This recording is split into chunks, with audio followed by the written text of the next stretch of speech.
Glories to the assembled devotees. All glories to Sri Sri Guru and Gauranga.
जय राधा माधव कुंज बिहारी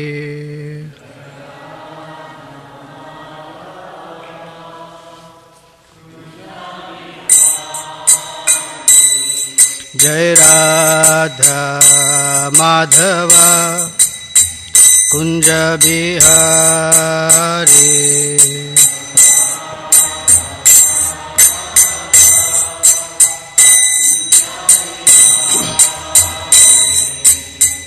गोपीजना वल्लभ गिरिवारधारी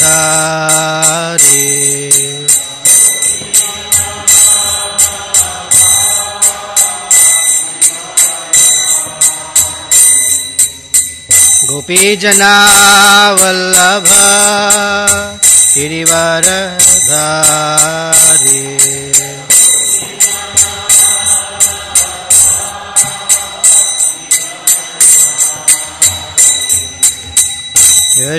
यशोदानंदन ब्रज जनरंजन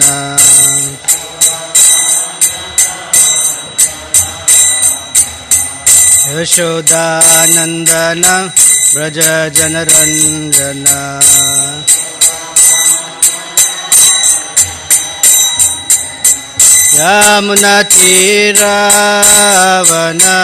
यमुनातीरावनचारी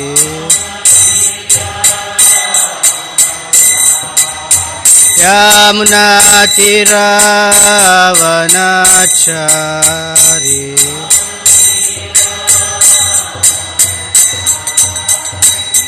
जय राधा माधव कुंज विहारी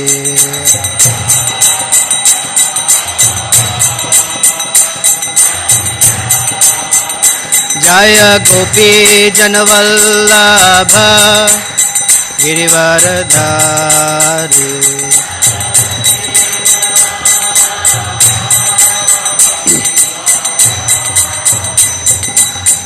यशोदानंदन ब्रज जनरंजन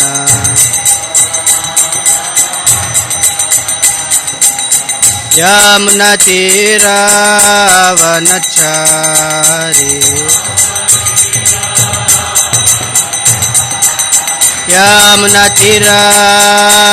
यमुनातीरावनचारी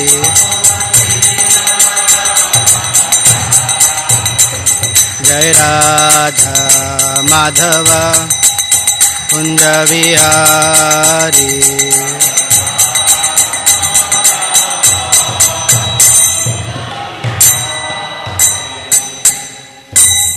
जय ओम विष्णुपाद परमहंस परिव्राजकाचार्य अष्टोत्तर शतश्री श्रीमद् his divine grace Shri Bhakti Vedanta स्वामी शिल प्रभुपाद की जाय। अनंत कोटि वैष्णव वृंद की जाय। ग्रंथराज श्रीमद् भागवतम की जाय। All glories to the assembled devotees. All glories to the assembled devotees. All glories to Sri Sri Guru and Gauranga. Om Namo Bhagavate Vasudevaya. Om Namo Bhagavate Vasudevaya. Om Namo Bhagavate Vasudevaya.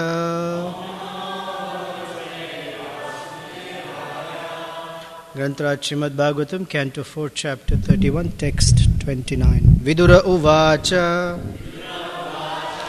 Soyam Adya Mahayogin Bhavata Karunatmana Darshitas Tamasaf Paro Yatra Kinchana Goharihi Vidura Uvacha Soyam Adya Mahayogin Bhavata Karunatmana Darshitas Tamasaf Paro Yatra Kinchana Goharihi.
Ladies, please.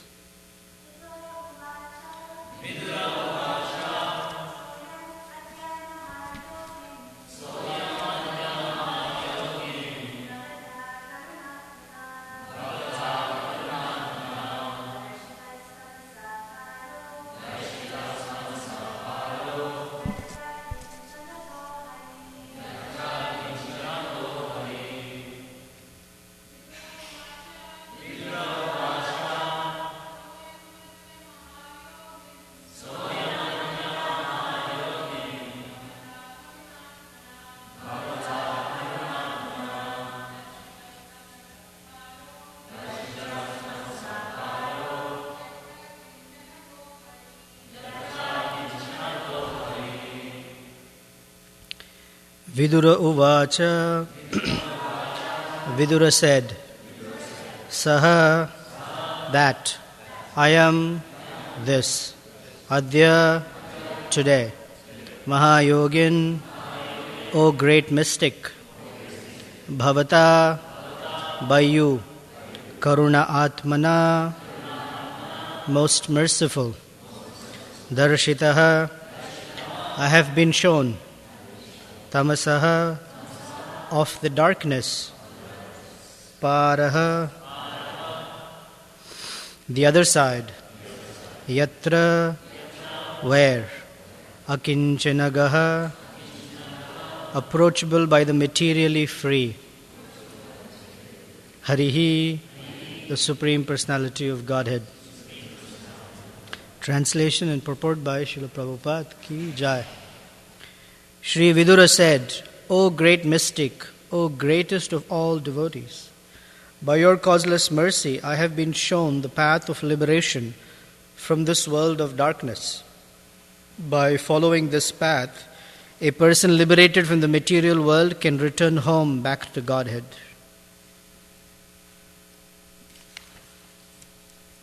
Purport. This material world is called tamaha, dark, and the spiritual world is called light.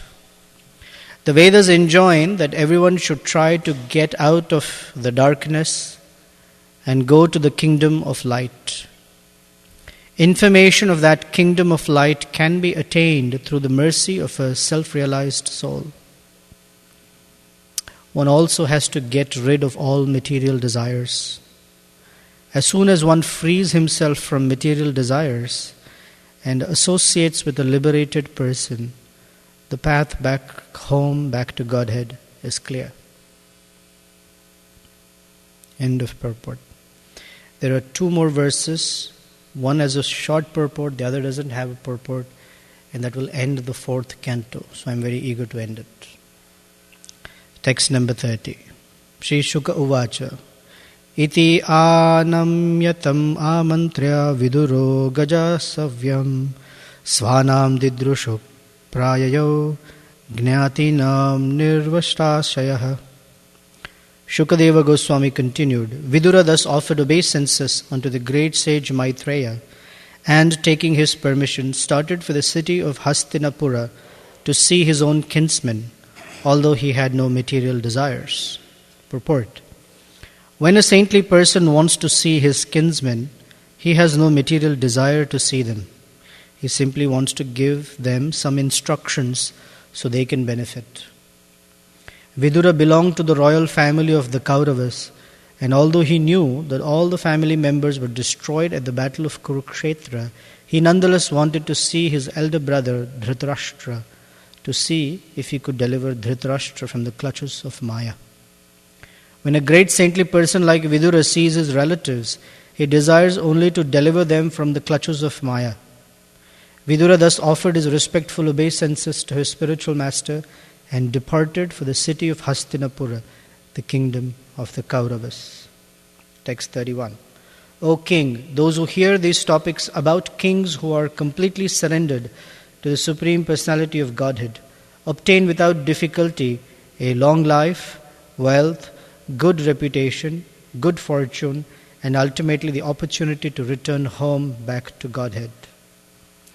Thus end the Bhaktivedanta purports of the 4th canto, 31st chapter of Srimad Bhagavatam, entitled Narada Instructs the Prachetas. End of 4th canto.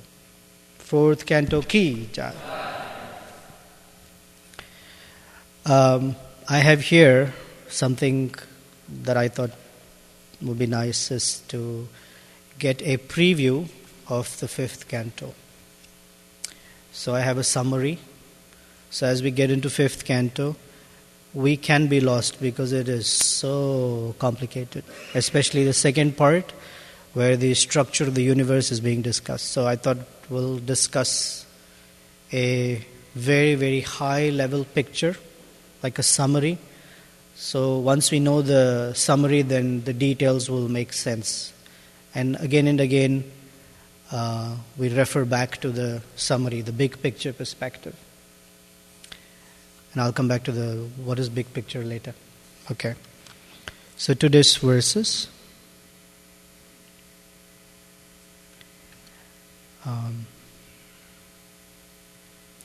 Although this material world has facilities for light by the sun, the moon, electricity, etc.,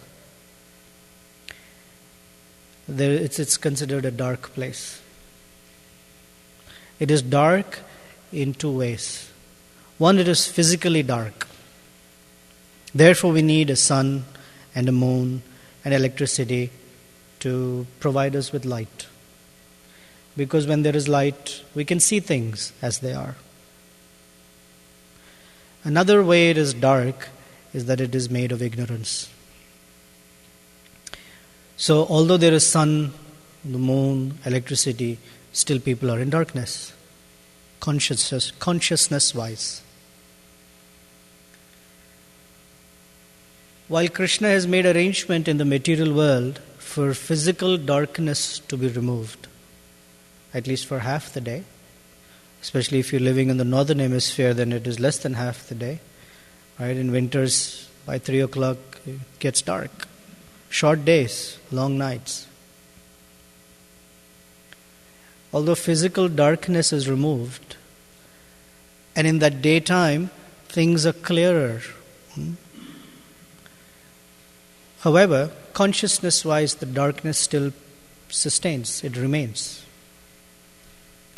And darkness has certain characteristics. One, in darkness, we cannot see anything. We cannot grasp or fathom what we are into. We cannot traverse from one place to another place in the dark. And another feature of darkness is that there is fear. Right? When it's dark, it's fearful. How much ever it doesn't matter, we have grown up, we are adults, still in the dark there is fear. Right? We may know our house, our ashram well. We may know all the corners very well. Yet, if we are walking at night or in the dark, some noise happens, some sound, and the first thing is, who's there? Because in darkness, one can get consumed. There is danger. So now, there is darkness in the consciousness. So there is fear, lamentation, anxiety. Don't know how to get from one situation to another situation of life. The only solace is that we just do what everyone else is doing. Because that's called mob mentality. Everyone is running, I'm also running. Someone will ask, why are you running? I don't know, they were running, I was also running with them. That's the only way to get out of that sense of perplexity from darkness. But in yesterday's class, Jai Jagannath Prabhu quoted this triplet, in which andhayatandhai upaniyamana. What happens is, because of darkness or blindness, people tend to follow blindly. So those who are leading the path are blind. Those who are following are also blind. And so two blind people, they're leading each other. Yesterday, while he was speaking, I was trying to have a visual. I'm a visual person. For me, everything has to be in pictures or boxes, so it's easier for me to understand. I was actually imagining what it looks like for a blind man to follow another blind man. Like, they don't know. What does it look like? Two people just following, one following the other. They don't know where they're going. The only person who can remove this darkness, turn the light switch on, is the spiritual master. Actually, when I say spiritual master, actually it is Shastra, scripture. But scripture is not accessible without Guru. One who accesses scripture, Shastra, without Guru gets even more confused. Because scripture is not meant for any blind person to traverse into, just to delve into. There is an Upanishad called Brihad Aranyaka Upanishad. Brihad means big, Aranyaka means forest-like. So that Upanishad explains that Shastra, scripture, is like this massive forest. And we know in a massive forest where the trees have clustered so closely to each other, their branches form a canopy, and usually sunlight cannot penetrate. So a dense forest is usually dark. So what it means is one may be in scripture, one may be studying scripture, but without the help of Guru, one may be lost even in that scripture. One may not know what to do. So one needs Guru to explain which aspect of scripture is most applicable to us in what circumstance of life. And we need sadhus who live that scripture to see actual examples of how philosophical or principles of life are lived. Therefore we say, Om Ajnana Timirandhasya Jnananjana Salakaya. That the darkness can only be dissipated by knowledge, transcendental knowledge.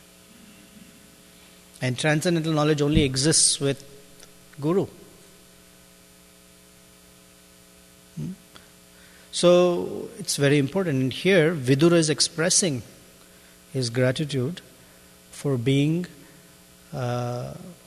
helped out of that darkness. And out of his gratitude he is offering obeisances to Maitreya Muni. And then he says,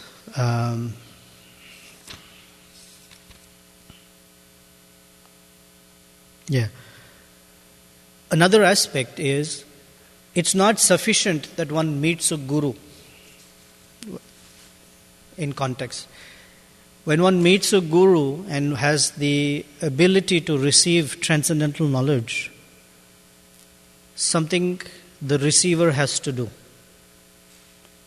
has to become free of material desires.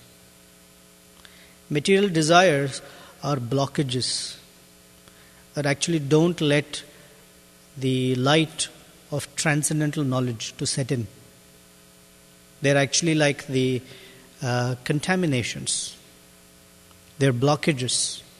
So although the spiritual master is giving transcendental knowledge, if the disciple does not actively work on removing material desires, that transcendental knowledge cannot hold in the heart. It'll go away. Generally, the analogy given is like of a bucket. Our heart is like a bucket. It receives Krishna's mercy. We may not have a full bucket. We may be carrying a quarter teaspoon, but that's okay. Whatever it is, our bucket is our bucket. Small size. All that we can do is use quarter teaspoon salt or something. It's a small bucket. But some people's buckets are bigger. Half a teaspoon. Some people have 1 tablespoon, some people have a gallon, whatever. There's a bucket. And every day the spiritual master fills that bucket with divine mercy, instructions, both Vani and presence, Vapu, scripture, saintly association, service. These are all ingredients that fill up the bucket. In simple language, it's called descending mercy. And depending upon what the bhakta does with the bucket during the day, decides what happens to it. So when material desires are also nurtured side by side, it is like poking holes in that bucket. For small material desires, it's a crack, little hole. For something really seriously foolish, it's like a big hole, and in some cases the bottom drops out. Even after, so then every day we seal up the bucket. At least there's a determination to seal the bucket. We come in front of Guru and say, Samsara davanalanika tranaya karunya gana ganatum. All right. Fill it up. And then 5 minutes later, we poke a nice hole in it.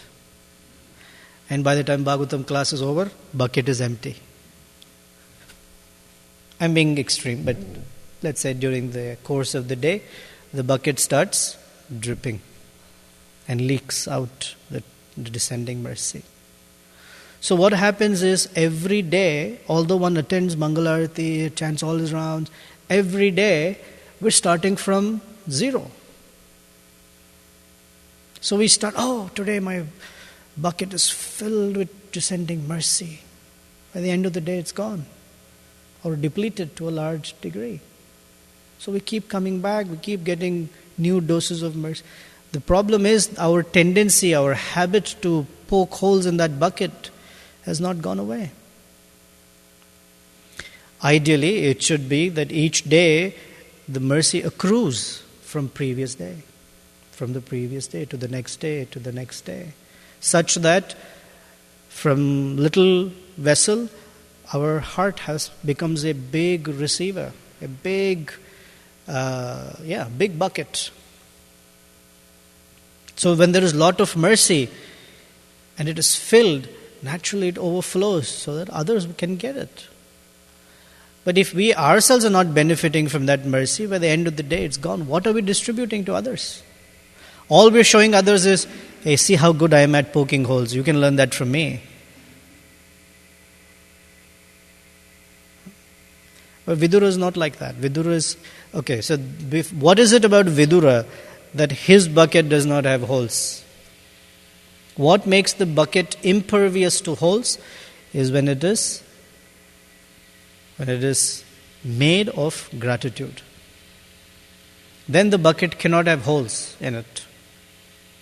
When the bucket is made of something other than gratitude, it can just be fashion, or others are doing it, therefore I should also accept a guru, or whatever are the reasons. Then that bucket is vulnerable to having many holes in it. So side by side, as one cultivates one's gratitude, the bucket becomes stronger. Then even if material desires may be there, holes don't show up. It may be dented. I don't know, here we don't have steel pots. We do have in the kitchen. But in India, everything is steel or brass or aluminum. And we used to have little lotas that we used to carry to the bathroom. And every time it would fall, it would dent. In about 6 months, the lota would have all sorts of shape other than the actual shape it's supposed to have. So it may dent, but there won't be holes in it. So without gratitude, we begin everything with Om Ajnana Timirandasya. This for this reason. We're grateful that we have been, the divine grace has descended into our hearts.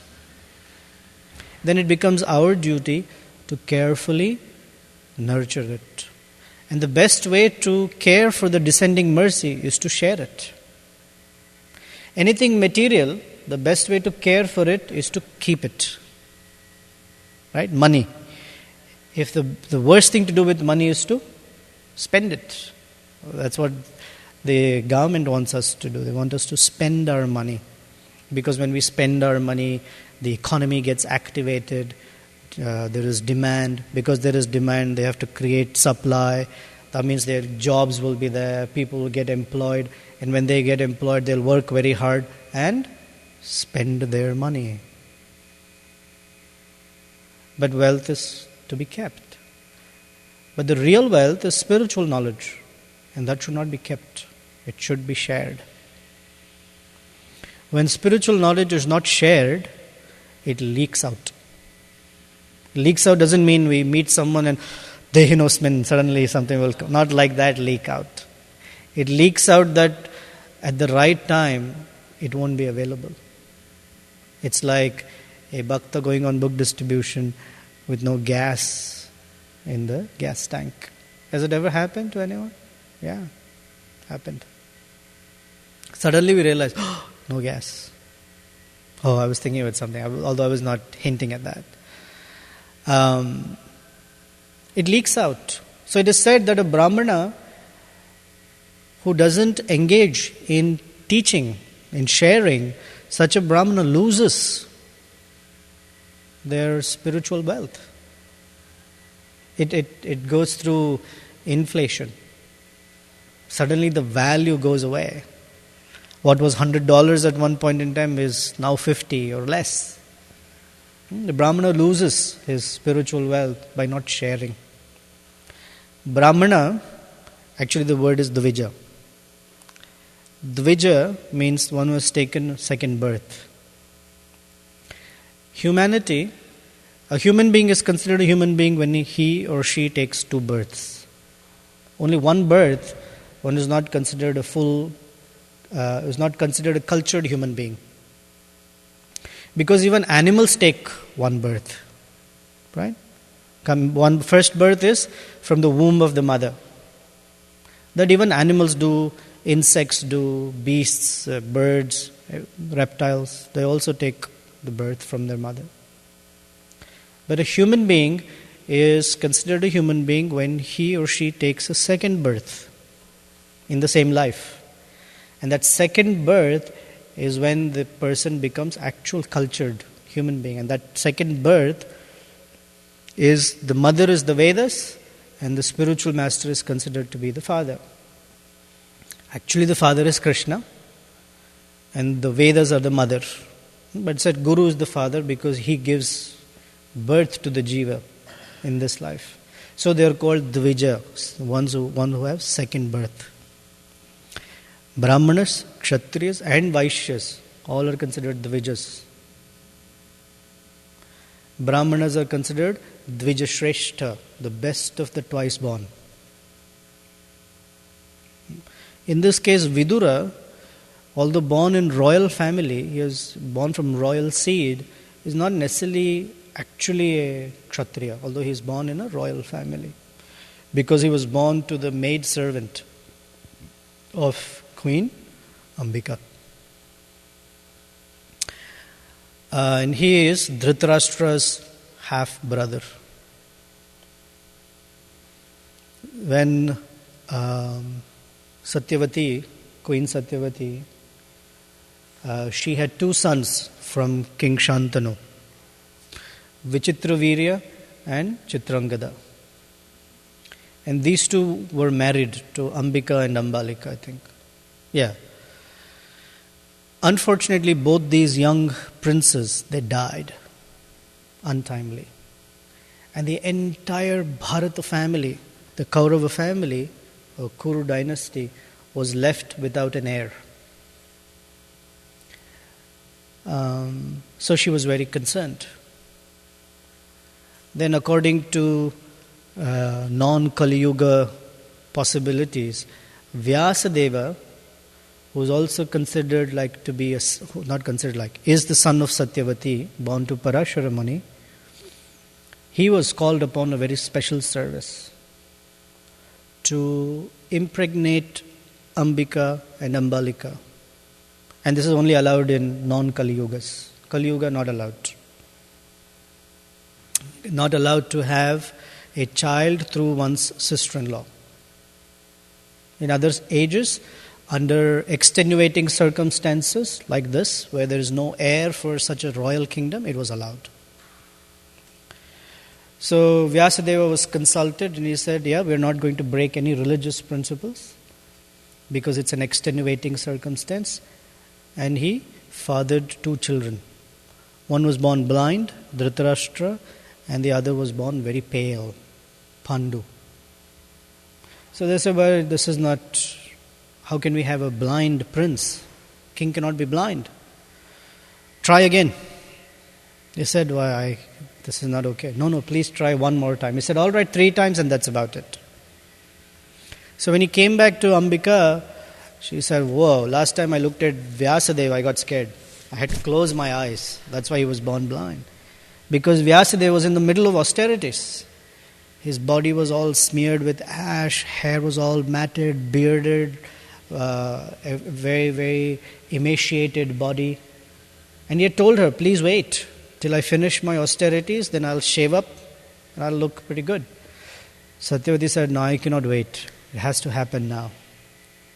So Ambika, she closed her eyes when she saw Vyasadeva. So the child was born blind. So when he had to try a 3rd time, Ambika very quietly escaped the room and convinced her servant to unite with Vyasadeva instead. And the servant, she received Vyasadeva with great regard and honor, touched his feet, took the dust from his feet upon her head and served him very nicely. So the son who was born was Vidura. Now in the previous ages, kings could have children through maid servants like these. But the only rule was that those children or sons cannot inherit the kingdom. They will be given all of the facilities as if they were princes. Except they cannot claim their right to the throne. So Vidura grew up as one of the brothers of the Kauravas, Dhritarashtra and Pandu. Now, Vidura has received all his instructions from Maitreya Rishi, offers him obeisances, and the first thing he wants to do is to serve those instructions. It's not like, I received transcendental knowledge. What to do? No, service. It has to be applied. So Vidura immediately thought about his older brother, Dhritarashtra. He knew that the massive fratricidal war had happened. All the Kauravas were dead except Dhritarashtra. And he knew that his brother is suffering like anything. Imagine being blind by birth, being in the royal kingdom but never could become the king.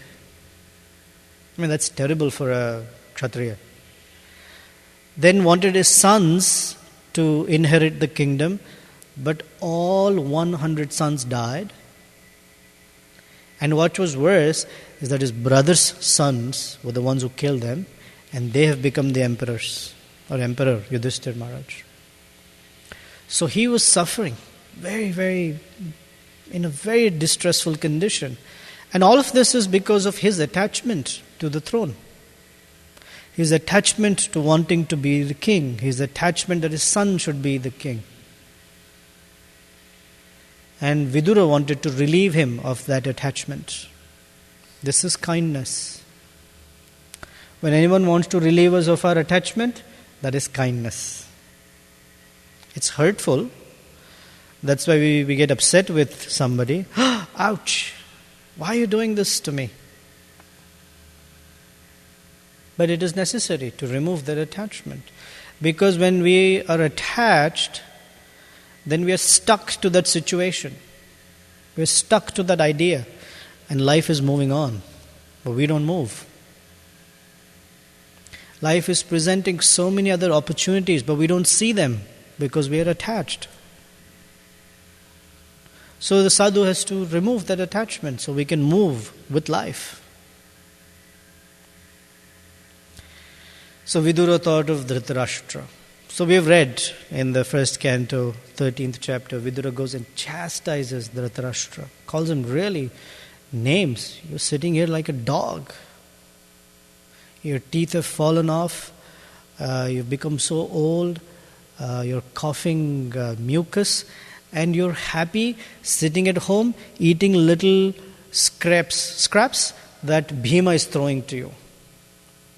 That's terrible to say because Bhima is the one who killed Duryodhana. To say that you're eating food that is thrown to you by the fellow who killed your own son He was trying to incite within Dhritarashtra the real Kshatriya mood to walk out of that place and regain his real self-respect. They're very kind, very, very kind. So he was immediately thinking, how can I go help my brother? And he left that place and went to Hastinapura. So Prabhupada gives us a caution that when a pure devotee wants to meet his kinsman, one shouldn't think, wow, after so much instructions, after so many instructions, Vidura wants to go back to his family? What's wrong? Now Vidura is going back to deliver his family from the clutches of Maya. Generally, it is said, it's difficult for a person to deliver his own family from Maya. It's difficult. Therefore, we shouldn't try it too much. It is nice that for our family, that we only behave in such a nice way, not put on a show, but actually behave in such a nice way, humble, respectful, friendly, that they become open to hearing what is it that has transformed us. That is when something can happen. Until then, if we are preaching to our family, then they will say, who are you to tell me? I know what all you've done in your life. Now suddenly this is something new found and you're trying to teach me. It won't work. It won't work so easily. First thing is, heart should be softened. Our hearts should be softened and then their heart should be softened. Only then transcendental knowledge can enter. So that completes the 4th canto. And then we have blessings. Blessings are that one who hears these topics about these great kings. In the 4th canto, we've heard about really great kings. Dhruva Maharaj, Maharaj Uttanapada, although he's not considered great in that sense, but he's walked out of his situation. King Anga. We heard about the anti-example, Maharaj Vena. We heard about a good example, Maharaj Prithu. And after Maharaj Prithu, we heard about how Narada Muni delivered King Prachina Barhishat, who is a descendant from Prithu Maharaj. We heard about the Prachetas. So these great kings, when we hear about them, we're also hearing about Vidura in the same storyline. So when we hear about these great kings who are completely surrendered to the Supreme Personality of Godhead, we obtain a long life. We obtain wealth, good reputation, good fortune, and ultimately the opportunity to return back home, back to Godhead. So we've all gained that just by sitting and hearing from Srila Prabhupada's purports. So now we are entering the 5th canto. Take a few minutes and describe the 5th canto. In the 2nd canto of Srimad Bhagavatam, chapter 10, text number 1, there is a listing of what are the 10 subject matters of the Srimad Bhagavatam. So it says, Atra, in this Bhagavatam, Sarga Visargascha, Sthanam Poshanam Utayah, Manvantara Ishanukatha, Nirodham, Muktir, and Ashraya. These are the 10 subject matters. So they are, Sarga means creation. This is where the topic of how the Supreme Personality of Godhead manifests the material energy. Visarga is sub-creation or secondary creation.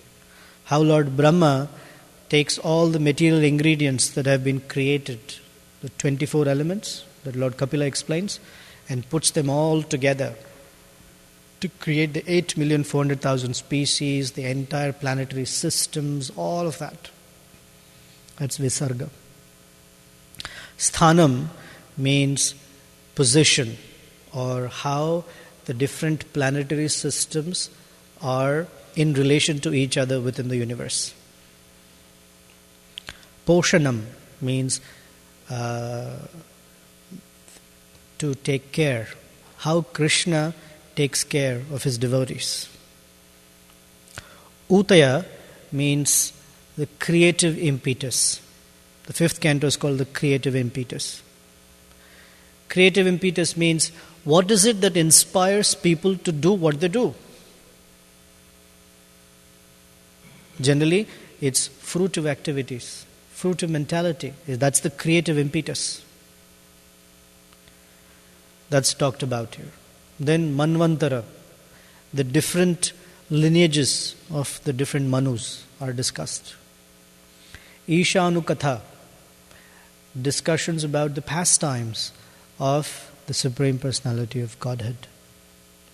Nirodham means the path for returning back home, back to Godhead. That's discussed. Muktir means liberation. And Ashraya means the Samam Bonam. Krishna, the Supreme Personality of Godhead. So these 10 subjects are discussed in the Bhagavatam. The Srimad Bhagavatam is also considered to be the literary incarnation of Krishna. So the first 2 cantos are called the Pada Padma. They are the lotus feet of Krishna. Cantos 3 and 4 are the legs of Krishna. Canto 5 is the navel, is compared to be the navel of Krishna. Canto 6 is the chest of Krishna. 7 and 8 are his arms. Canto 9 is his beautiful neck. Canto 10 is his smiling face. Canto 11 is his broad forehead. And Canto 12 is his head. So these 12 cantos are like the literary form of Krishna. And we proceed from first canto all the way up. Like how we take darshan of Krishna. First thing we see is the lotus feet. And slowly appreciate the beautiful form of Krishna. As we see his navel, we appreciate how he's holding and sustaining all creation. When we see his chest, we feel very confident. Because Krishna's chest can weather anything, even Bhrigu Muni's kick. Because one who is strong-chested can take any difficulty. Krishna can take anything. And for us, that's the prayer, because we also face many difficulties. When we look at Krishna's arms, our meditation is that we are feeling very protected by Krishna's arms. His beautiful neck, smiling face, forehead, etc. So we are at the beginning the 5th canto. Now the 5th canto has 26 chapters. The first 15 chapters are part 1, and the next 11 chapters are part 2. So it has 2 sections, part 1, part 2. Part 1 has 2 sections. The first 6 chapters are about the life of Rishabdev. The next, 6? So now the 9 chapters. The next 9 chapters are the life of Bharat Maharaj. These 2 great kings who are descending from Priyavrata Maharaj. The 5th canto begins with Priyavrata. So in the first 6 chapters, we hear about Priyavrata, who was actually a brahmachari or a sannyasi, renounced, and he was forced to take on the position of Manu. Although he was not wanting to, there was a need for service. So one of the things to learn from this is that a devotee does whatever is needful, even if it is risky, but his risk was protected by Narada, Brahma and Swayambhuva Manu. So when he was assured of it, he took up the position of Manu, king. And so he has a child. He has many children, 10 children. One of them is Agnidra. Agnidra became a very, very qualified king. He was blessed by Lord Brahma to marry Purvachitti, a heavenly damsel. And through Purvachitti, he had the son Nabhi. Nabhi married Meru Devi, and to them was born King Rishabdev. Because Nabhi was such a fantastic devotee that Lord Vishnu personally came to his fire sacrifice. How be nice, huh? We do a fire sacrifice and Lord Vishnu personally comes. He came and he promised him, "You're such an amazing devotee, I will come as your son." And that son was King Rishabdev. And Rishabdev, in his teachings to his 100 sons, the essential message was that life is not meant to be wasted. Life is meant to live according to the austerities of Bhakti Yoga principles and by serving great souls. That is the verse yesterday we were discussing. Mahat sevam dwara mahor vimuktes. That by serving great devotees, the door for complete liberation opens up. Then, one of the sons of Maharaj Rishabdev is Bharat Maharaj. They are very qualified sons. Some of them became fantastic householders. 9 of them became the Navayogendras, which we'll hear about in the 11th canto. And one of them was not the Navayogendras, one of the Grahasthas was Maharaj Bharat, after whom the whole planet was named, Bharatvarsha. Then the 3 lives of Bharat are discussed in chapters 7 through 15. As a king, as a deer, and as Jada Bharat, as a complete retard. In the second section, chapters 16 through 19, this is where things get complicated. This is part 2. This is the geography of the Bhumandala. How the entire earthly realm, Bhumandala, is structured. There is a description specifically of the Sumeru mountain in Jambudvipa, which we are all part of Jambudvipa. This is that section of Bhumandala that we are part of. There's a description of how the Ganges descended into Bhumandala. Remember the story of Vamana lifting his foot to cover the upper planetary systems? At that time, his toe pierced through the coverings of the universe, and Ganges leaked in. So it's described how she comes to the Bhumandala through all the different planetary systems. And finally, there is a description about the prayers of the residents of Jambudvipa.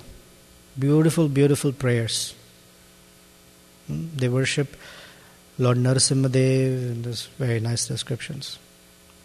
Then in chapters 20 through 26, there's a description of the 7 oceans and the 7 islands that these oceans surround in Bhumandala.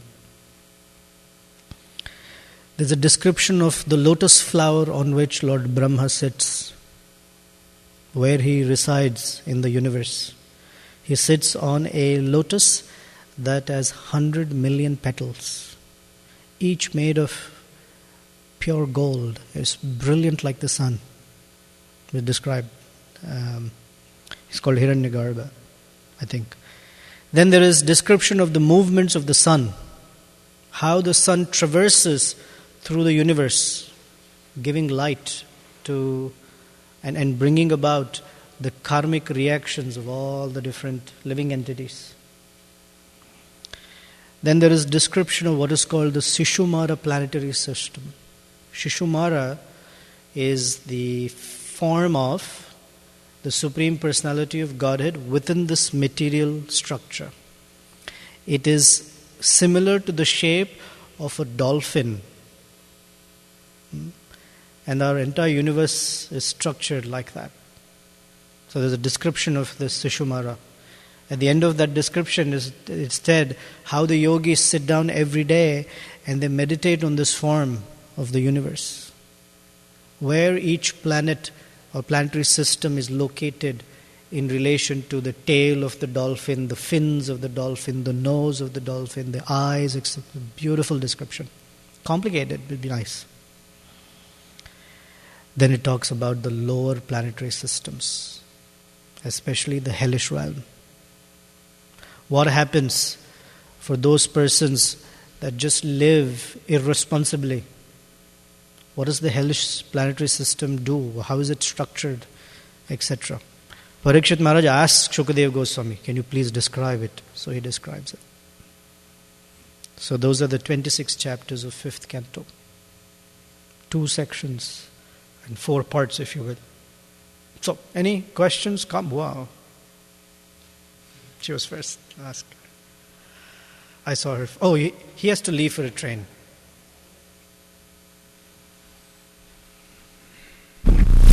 Thank you very much for your class. In the beginning, you were describing how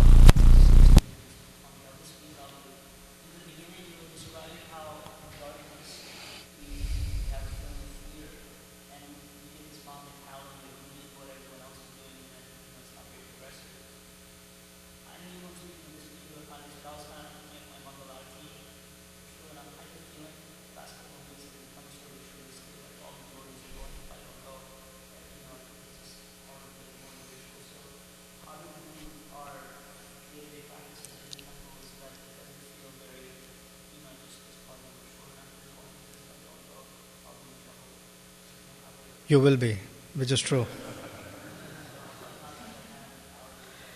So therefore I described what is the Mangalarti for? What are we doing? We're coming in front of Sri Guru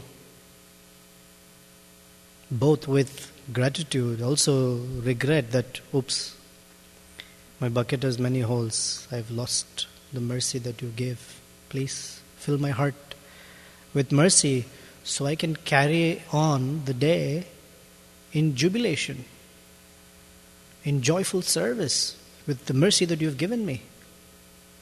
And if it's just ritual, then the Guru's pouring mercy here and we're holding the bucket there.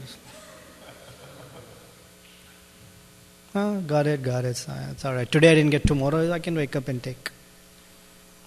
That's what makes it ritualistic. Or, okay, come on, fill it up. No, we're happy. We want that mercy. Because without that mercy, we're entering the realm of darkness again. That's the light, torchlight. And without that knowledge, without transcendental vision, it's the same thing that we were saved from. Have you ever had the experience that you're trying to help someone and they want to be in the same terrible condition?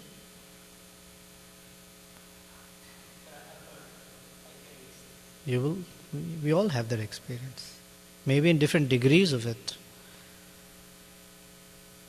There is a pastime. One time Lord Brahma cursed Indra that you have such a mentality. Become a hog. So he became a hog. Then Lord Brahma went to him and told him, all right, enough of hog life. Come back. The throne of heaven is waiting for you. The kingdom, the post of king of all the demigods is waiting for you. And you know what he said? I'm very happy here. I like this. I'm comfortable here.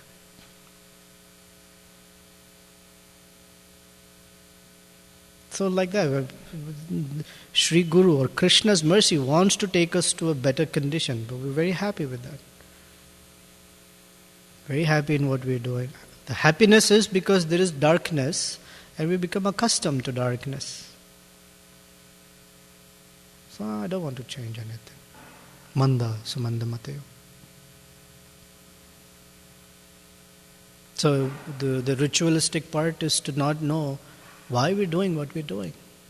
It's the opportunity, it's the morning opportunity to fill our heart with that joyous mercy. It's the Satchid Ananda part. That's what we are coming for. It's the Ananda fill.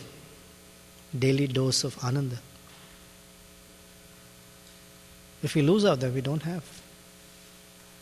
It's alright? I spoke particularly in that language to not make it. I can give a more philosophical answer if you want, but what touches the heart is the real rasa part.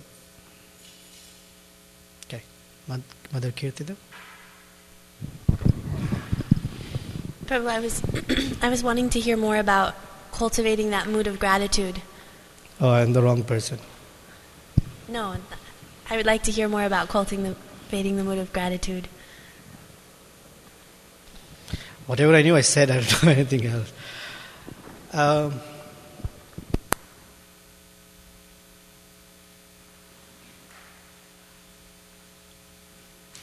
If we genuinely consider where we came from, feeling grateful is easier. Where we came from, what condition we were in.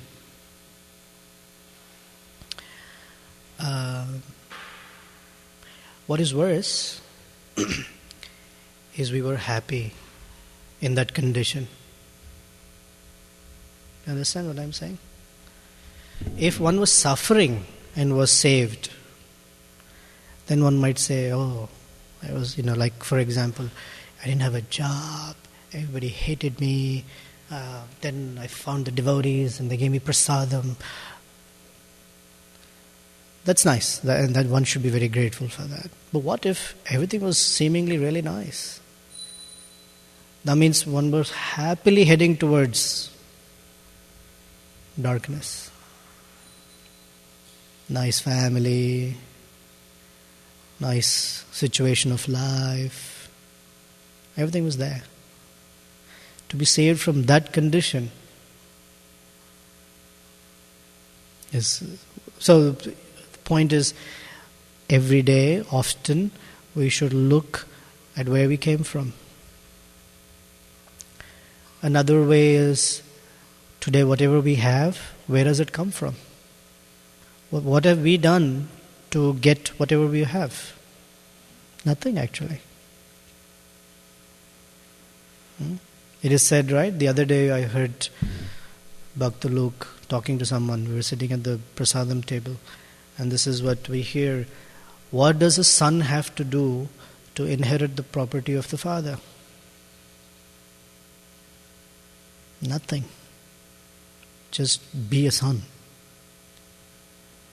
Doesn't even have to be nice to the father. Just being a son can inherit the property. So whatever we have, whatever ability, whatever skill, has all come because it has been invested in us. And when we forget that, when we deviate from feeling grateful, we will see, we have experience also, that all of those cannot be accessed. The so-called humility, the knowledge, all of that vanishes. In fact, it doesn't vanish. It's like we're separated from it by a glass wall. For example, in a situation that we are facing,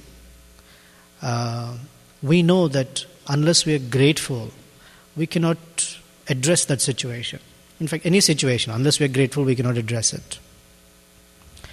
If for some reason that gratitude is covered by pride or something, lamentation, attachment, whatever, name your poison, then although we know, oh, I should be humble, we cannot access it because we don't feel it. So it's like a glass wall. We can see it. We can see all the things that we need, but we can't get them.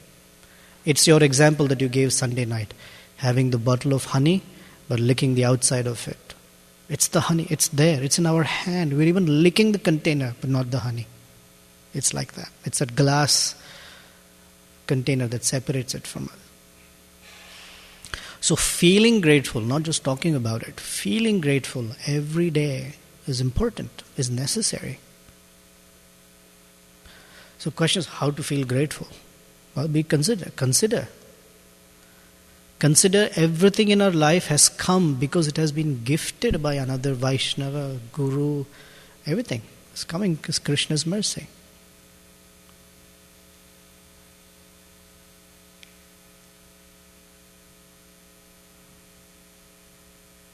Yeah, I'm waiting for you to say. Once you looked up means the next comment coming up. So sometimes it can be that the gratitude may be there to some extent. The gratitude may be there. Of course, gratitude can always be improved on. But also sometimes one's, I guess you could say, material desires can override. Is it possible that it can override the gratitude that one has? Possible. It is possible because, Vaisheshika Prabhu's favorite, I'm not sure it is favorite, but something that he says often is energy flows where attention goes. So that's where it's the issue. Wherever is our attention, that's what takes on life. If our attention is on material desires, if our attention is on our attachments, that's what grows. If our attention is on our gratitude, that's what grows.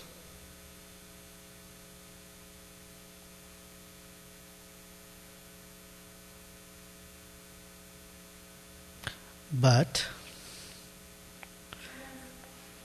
sometimes it could be like this, Sometimes it's here and sometimes it's there. That's right. So it's like a. So if you carefully observe what tilts the pan scale, you will notice it's wherever your attention is. Suddenly you feel, not you, when we feel, wow, Krishna is so merciful, then this side tilts, because this side is now the heavier side. And then we put but I have that, but if that situation, and then that side tilts. It's wherever our attention goes. Another phrase we've heard about is where we invest our consciousness.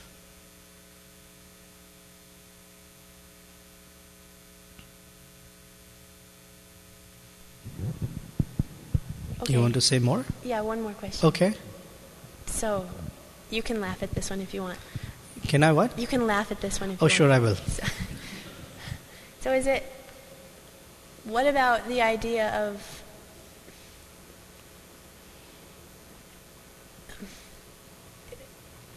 cultivating that gratitude, but also self-honesty, meaning, okay, well, this is where I'm at, so I want to feel this gratitude and I want to cultivate the gratitude because I know that's essential in my Krishna consciousness. But at the same time, understanding that we are in a certain place. And I know you can easily say, well, that's like the easy way out. Well, I'm here. I'm conditioned like this, so therefore. Okay. So I don't mean it like that, but I mean it in the sense of being honest with ourselves as to where we actually are, because we all have certain material desires. Sure. And so it's easy to say, well, let me just focus on gratitude, and therefore the attention won't go to those material desires. But reality is that, at least for me anyway, that the material desires are there, and if I can focus on the gratitude, but still those material desires are there because I'm not on the platform where I can just put all of my energy and focus in gratitude, and so therefore everything else just takes a sideline. At least. So I'll repeat it, and you hear it. The way you described it, self-honesty means that it is okay to have mixed devotional service. Because I'm honest. Hey, I'm mixed. That's how it sounds. Okay, I know you don't mean that. I'm saying how it sounds. Self-honesty is honesty only to the degree of acknowledgement that I am not pure. That is called self-honesty.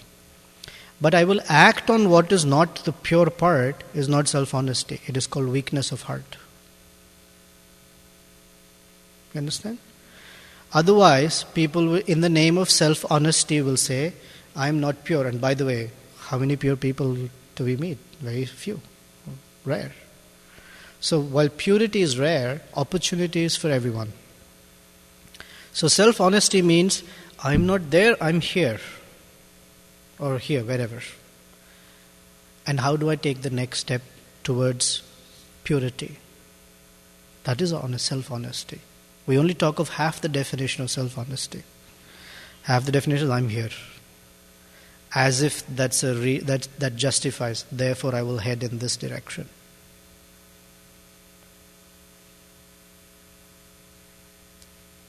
Is that clear? Yeah. Okay. We generally self-honesty, we only see half the picture. In fact, the full picture is, because I'm somewhere here, not fully pure, I need to call upon the mercy with whatever capacity I have, so that I can move in the direction of purity. That's honesty.